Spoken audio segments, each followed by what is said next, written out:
साथियों, वंदे मातरम। आप सभी को एक बड़ी अच्छी खबर देना चाहता हूं जो मुझे कल ही मिली कि आपने कुछ दिन पहले देखा होगा कि दिल्ली हरिद्वार बॉर्डर, जो नारसन बॉर्डर कहलाता है, जहां से उत्तराखंड की सीमा शुरू होती है, वहां पर आईसीएमआर की गाइडलाइन, सेंट्रल की गाइडलाइन के बावजूद भी असिम्टोमेटिक लोगों को 2-2 घंटे, 3-3 घंटे लाइन में खड़ा कर कर बस की बस पूरी की पूरी चेक करवा कर जो है उनको चेकिंग करवाई जा रही थी और पॉजिटिव नेगेटिव का खेल खेला जा रहा था। तो उस चेकिंग का वीडियो हमने बनाया। वहाँ के सीएमओ को हमने बताया कि ये जो आप आदेश दिया है ये अनावश्यक और असंवैधानिक है। और उसके बाद सबसे पहली बार भारत में किसी डीएम के को प्रत्यक्ष कैमरे के सामने लाकर ये कोरोना वैक्सीनेशन वॉलंटरी है, अनावश्यक है। अनावश्यक मतलब अनावश्यक दबाव नहीं डाल सकते, ये हमने कहने पर मजबूर किया। और उस वीडियो को पूरे हरिद्वार, पूरे उत्तराखंड में सर्कुलेट करवाया। और उसके बाद उसका ये परिणाम ये निकला कि आज कल मेरे कुछ मित्र जो है उस बॉर्डर से आए, तो उन्होंने मुझे फ़ोन करके यह बताया कि ये प्रयास जो हुआ, वीडियो जो सर्कुलेट हुआ, उसके कारण उस बॉर्डर पर चेकिंग बंद हो चुकी है, किसी को रोककर चेकिंग नहीं की जा रही। तो ये प्रयासों की जीत है। मैं ये नहीं कहूँगा कि मेरी जीत है। जीत इस चीज़ की है कि मुझे हिम्मत मिली इस बात से कि आप सभी लोग हमारी बातों का समर्थन जो करते हैं, क्योंकि प्रयास करने वाले की कभी हार नहीं होती। ठीक ऐसा ही एक केस हमीरपुर में, हमारे एक मित्र हैं, लवकुश भाई हैं उनका नाम, और उन्होंने वहाँ राशन नहीं दिया जा रहा था। हमीरपुर उत्तर प्रदेश की मैं बात कर रहा हूँ, और वो 2012 से हमारे साथी हैं। तो उन्होंने मुझे फ़ोन किया कि यहाँ का राशन वाला जो है राशन नहीं दे रहा, वैक्सीन सर्टिफिकेट मांग रहा है। तो मैंने उसको तरीका बताया कि क्या करना है। तो हमने उसे ये बताया कि पहले तो उसका वीडियो बनाओ ये कहते हुए कि मैं राशन नहीं दूंगा, और किसके आदेश से नहीं दूंगा, तो बोला एसडीएम का आदेश है। और उसने बकायदा एक पर्ची अपनी दुकान के बाहर चिपकाई हुई थी कि जिसमें लिखा हुआ था कि आदेशानुसार, एसडीएम के आदेशानुसार हमें जो है बिना वैक्सीन के सर्टिफिकेट दिखाए बिना राशन नहीं देना है। तो उसके ऊपर एसडीएम का कोई सिग्नेचर नहीं था। तो हमने एसडीएम का नंबर निकाला, वहाँ के डीएम का नंबर निकाला, और उनसे जब बात की तो उन लोगों को हमने जब कहा तो वो कह रहे हमने ऐसा कोई आदेश नहीं दिया है। हालांकि मैं ये मानता हूं कि आदेश गया होगा, लेकिन लिखित नहीं गया होगा, मौखिक रूप से गया होगा। और मौखिक रूप के बेस पर उन्होंने की इतनी हिम्मत हुई। लेकिन जब उनसे हम जैसे लोगों ने अवेकन इंडिया मूवमेंट की तरफ से फ़ोन किया, तो उन्होंने तुरंत नकार दिया कि नहीं, ऐसा कुछ नहीं है कि हमने ऐसा कोई आदेश दिया है। तो आप जो है अगर कोई ऐसा आदेश दे रहा है तो हमें उसकी जानकारी भेजिए। तो हमने उनको वो फ़ोटो भेजी, वो वीडियो भेजी। उसके बाद जो है वो एसडीएम का शायद कॉल गया होगा। तो मेरे मित्र ने बताया कि एक दिन के अंदर अंदर वहाँ 40-50 लोग भी उसने इकट्ठे कर दिए वहाँ पर। एक दिन के अंदर अंदर सारे के सारे राशन की जो दुकानें थी वहाँ सरकारी सप्लाई की, उन सब से वो पर्चा भी फाड़ के फेंक दिया गया, और बिना वैक्सीनेशन के वहाँ राशन भी बंटना शुरू हो गया। तो साथ ही ये जो छोटे छोटे प्रयास हैं, इस तरह से करने से, क्योंकि वो साथी भी डर रहा था कि मैं कभी करूंगा तो मुझ पर आंच तो नहीं आएगी। मैंने कहा आंच आएगी, लेकिन अगर सफल हो गए तो सोचो उसका क्या नतीजा निकलेगा। तो मेरे साथियों, मैं ये कहना चाहूंगा कि इसी तरह से आप सभी लगे रहिए। छोटे प्रयासों के द्वारा हमें ये काम करते रहना है। तो इसी कड़ी के तहत अभी मेरी सखा के साथ एक वीडियो कॉल हुई है जो थोड़ी देर बाद लाइव होगी। लाइव आपके सखा के चैनल पे भी आ जाएगी।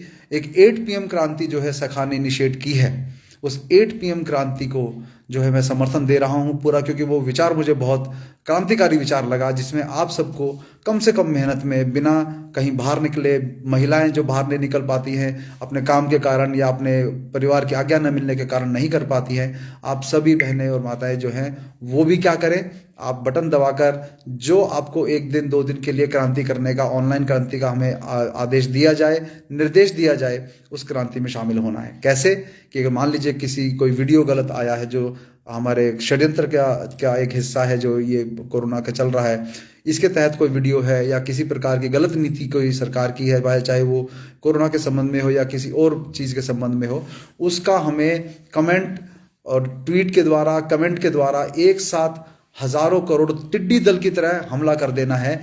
अपने कमेंट्स के द्वारा हमला कर देना है, अपने अपने प्रश्नों के द्वारा हमला कर देना है।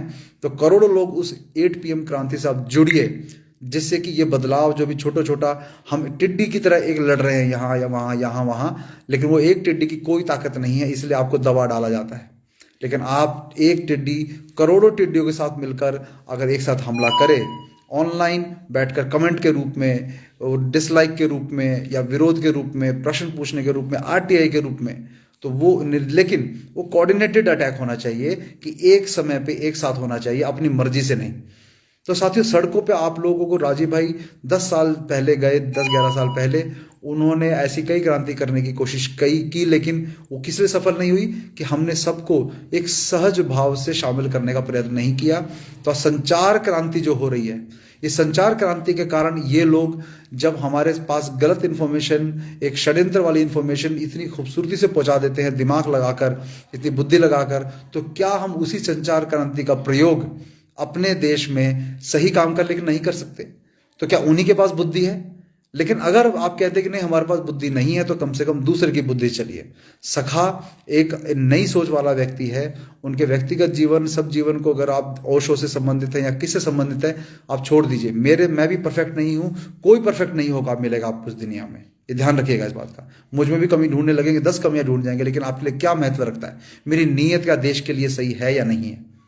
मेरी नीयत यदि सही है तो मैं कहता हूं कि जो भी हमारे द्वारा कोई योजना बनाई जाती है, तो आप सभी साथी समर्पण भाव से उसमें शामिल होइए, क्योंकि आपका एक कमेंट करने में, मैसेज करने में कुछ नहीं बिगड़ने वाला। ना आपका समय लग रहा है, ना आपका पैसा लग रहा है। आप अनावश्यक रूप से कई चीजें, वेब सीरीज दुनिया भर की देखते रहते हैं, तो इस काम में आप साथ दे दीजिए साथियों। नहीं तो इतना अगर आसान काम भी आप नहीं कर पाए, तो हम लोगों को ये उम्मीद टूटेगी कि आप लोगों के लिए जब कभी सड़कों पे आने का हम आह्वान करेंगे, तो शायद हम लोग अकेले ही खड़े नजर आने वाले हैं, आप लोग वहां नहीं नजर आने वाले। तो हम किस मनोबल के साथ काम करें? तो हमने फिर एक सहज रूप से आप लोगों की सुविधा के अनुसार ये चुना हमने कि आप सभी उस 8 PM क्रांति में शामिल होकर अपना रजिस्ट्रेशन उसमें करवाकर, जो व्हाट्सएप के द्वारा वहाँ नंबर दिया जाता है सखा के द्वारा, वहाँ करवाकर, जो उनके द्वारा हम लोगों की से के साथ परामर्श करके एक टास्क वो असाइन करते हैं कि आज भाई मान लीजिए इस अभिनेता के इस वीडियो पे हमें ये कमेंट करना है, इनका ट्वीट को हजारों लाखों ट्वीट से भर देना है। तो आप दिन का 15 मिनट 20 मिनट निकाल के कर दीजिए ना उसको। आपके लिए क्वेश्चन भी ड्राफ्ट करके दे दिए जाएंगे कि ये आपको कॉपी पेस्ट करना है वहां पर। तो जब हम इस तरह से करेंगे, तो हम कहते हैं कि और मैं कहता हूं कि इस नेट प्रैक्टिस का, ये नेट प्रैक्टिस है, इस नेट प्रैक्टिस का रिजल्ट आपको मिले नहीं मिले उसको भूल जाइएगा। ये सब आपको नेट प्रैक्टिस करें किसी बड़े काम के लिए। जब आप लोग 1 करोड़ हो जाएंगे, 2 करोड़ एक साथ जो है 8 PM जैसी क्रांति के मॉडल में, प्रकल्प में शामिल हो जाएंगे, तो 1-2 करोड़ जब एक साथ एक तरफ बल लगाएंगे, तो आप जो है कि बड़ी से बड़ी चट्टान जो इस देश को हानि पहुंचाने के लिए माफियाओं के रूप में आई हुई है, उस चट्टान को हिलाने में हम लोग बहुत महत्वपूर्ण भूमिका निभा सकते हैं। लेकिन मैं फिर आपको वही बता रहा हूं, एक टिड्डी की कोई महत्व नहीं है, कोई ताकत नहीं है, लेकिन करोड़ों टिड्डियां जो है एक साथ मिलकर जो कर सकती हैं, वो बड़े बड़े जो है हथियार नहीं कर सकते, बड़ी बड़ी जो है वो सरकार की ताकतें नहीं कर सकती। तो आप सभी को एक सरकार के सामने एक प्रेशर ग्रुप जो क्रिएट करना है, उसके यदि हम उसको आगे ले जाने के लिए कोई व्यक्ति सामने आ रहा है सखा जैसा, हम लोग उसका समर्थन कर रहे हैं, तो करोड़ों राजीव भाई के समर्थकों को बिना अपनी व्यक्तिगत जो है कोई, अगर आपको गिला शिकवा है, आप प्रश्न पूछिए ना, लेकिन एक राष्ट्र का काम होने निकला है, उसमें योगदान दीजिए कम से कम। तो मैं यही कहना चाहूंगा कि हम लोग कब तक भागते रहेंगे, कब तक धरना प्रदर्शन कर, तब ये डीएम के पीछे वीडियो कैमरा लेके भागते रहेंगे और ये लोग हमको ये कहते रहेंगे कि नहीं हम करेंगे, हम तो आदेश देंगे। तो एक प्रेशर ग्रुप क्रिएट करना पड़ेगा जो कहेगा कि इस विषय पर आपको ऐसा आदेश पास करना पड़ेगा, तो वो करना पड़ेगा। और उसमें आप सबकी छोटी छोटी छोटी भूमिका होगी। तो उस टिड्डी दल की तरह ये डरेंगे, आप लोगों से डरेंगे, ये टिड्डी दल हमारी तरफ ना आ जाए, डरेंगे कि ये टिड्डी दल क्या नुकसान पहुंचा जाएगा। तो साथियों, इस 8 PM क्रांति से जुड़िए, जिससे कि जो ये नारसन हरिद्वार बॉर्डर पे चेकिंग हट गई, वो राशन वाला राशन देना शुरू हो गया। ऐसे आप जो चाहेंगे वो बदलाव, ये तो हम लोग 1-2 लोगों की ताकत से हम कर पाए, लेकिन अगर करोड़ों लोगों की ताकत जुड़ जाए, तो एक दिन जिस चीज को हम ठान लेंगे, एक दिन के अंदर अंदर देश में वो बदलाव लेकर हम आ जाएंगे। तो इसी बात के साथ इस वीडियो को आगे सभी तक फॉरवर्ड करिए, जिससे ये विचार 8 PM क्रांति का विचार सब तक पहुंचे।